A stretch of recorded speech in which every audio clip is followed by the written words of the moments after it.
আসসালামু আলাইকুম এভরিওয়ান, আশা করি সকলে ভালো আছেন। আলহামদুলিল্লাহ, আমিও ভালো আছি। আমি আজকে আসলাম ইটালির রোমকিতে, যেটা গ্রোসিয়ার মধ্যে পড়েছে। গ্রোসিয়ার একটু সাইড আর কি। এই জায়গায় আসলাম একটি কবরখানায়। এই জায়গায় একটি খ্রিস্টানদের কবরস্থান আছে, ইটালিয়ানদের। এই জায়গায় আসলাম, ভিতরে অনেক বড়। প্রথমে আমি এতটা কল্পনা করতে পারিনি যে এতটা বড়। আমি 10 মিনিট যাবত হাঁটতেছি, কিন্তু এখনো শেষ করতে পারিনি। দেখেন কতটুকু বড়।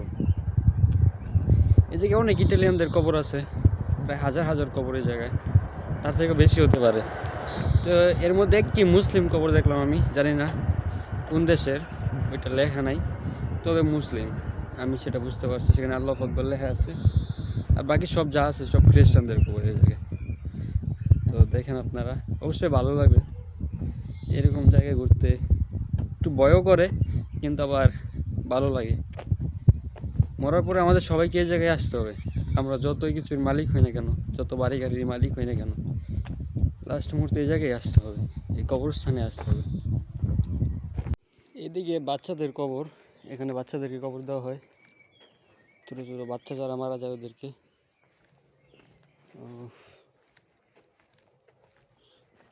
এটা মুসলমানের কবর, এটা মুসলিম ছিল, যেখানে আল্লাহু আকবার লেখা আছে।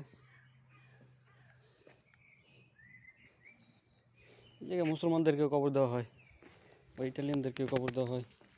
সব ইটালিয়ান এই জায়গায় বেশিরভাগই।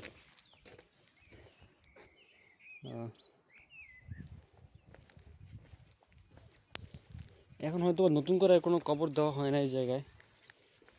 আমি কোনো জায়গা দেখতে পারতেছি না খালি জায়গা আছে কিনা। ওই পাশে যা দেখা যাচ্ছে সব কবর, এটাও কবর, পুরো সব কবর।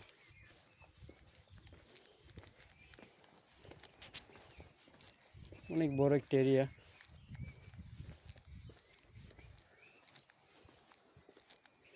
এত বড় কবরস্থান আগে কখনোই দেখি নাই।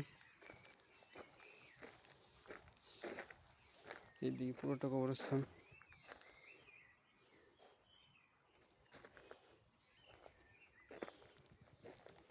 বাংলাদেশের কবরস্থান তো শুধু বাঁশঝাড়ের ভিতর দেওয়া হয়, পরিত্যক্ত যে জায়গাগুলো আছে সেইখানে দেওয়া হয়।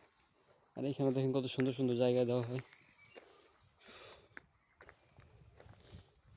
এই যে দুইটা কবর হয়তো নতুন দেওয়া হয়েছে, একদম নতুন, নতুন করে দেওয়া হয়েছে। কোনো নাম দেওয়া আছে, কিন্তু ছবি টবি দেওয়া নাই এখনো।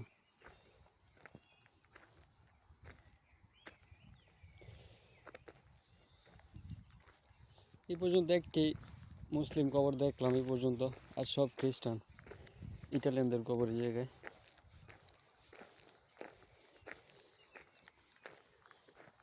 অনেক বড় এরিয়া, ভালোই লাগতেছে ঘুরে একা একা, আবার ভয়ও করতেছে হালকা।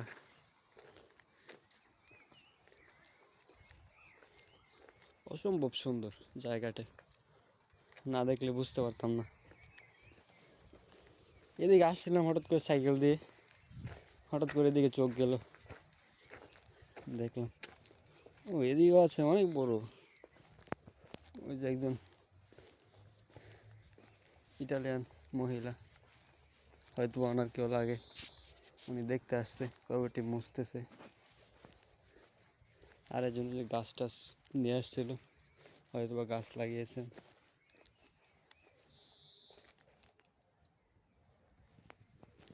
ওইগুলো অনেক গভীর জায়গা, যেখানে একটা দেখা যাচ্ছে অনেক গভীর, অনেক গভীরে রাখা হয়।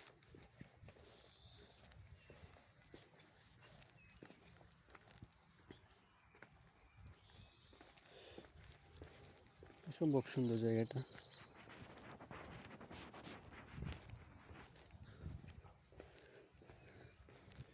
এই পাশে যাদের জায়গা আছে তাদেরকে এই পাশে রাখা হয়,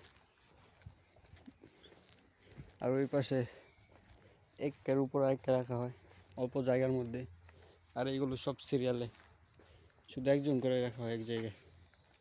এই কবরটা অনেক বড়, এই জায়গায় তিনজন কবর, তিনটা কবর।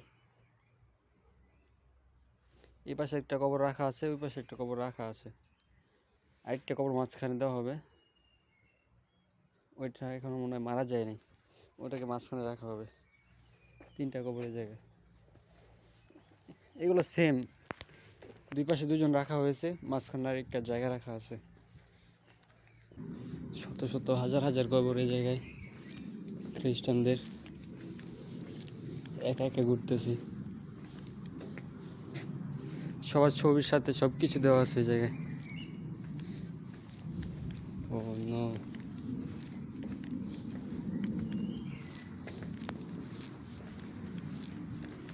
অনেক বড় একটি জায়গা এটা, একদম এই লাস্ট মাথা পর্যন্ত সবগুলোতে শুধু কবর।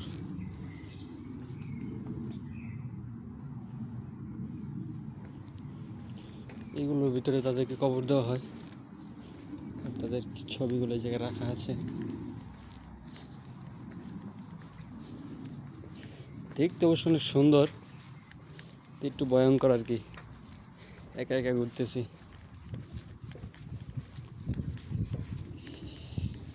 বললাম এটার ভিতরে, এখন চলে যাব, সন্ধ্যা হয়ে যাইতেছে।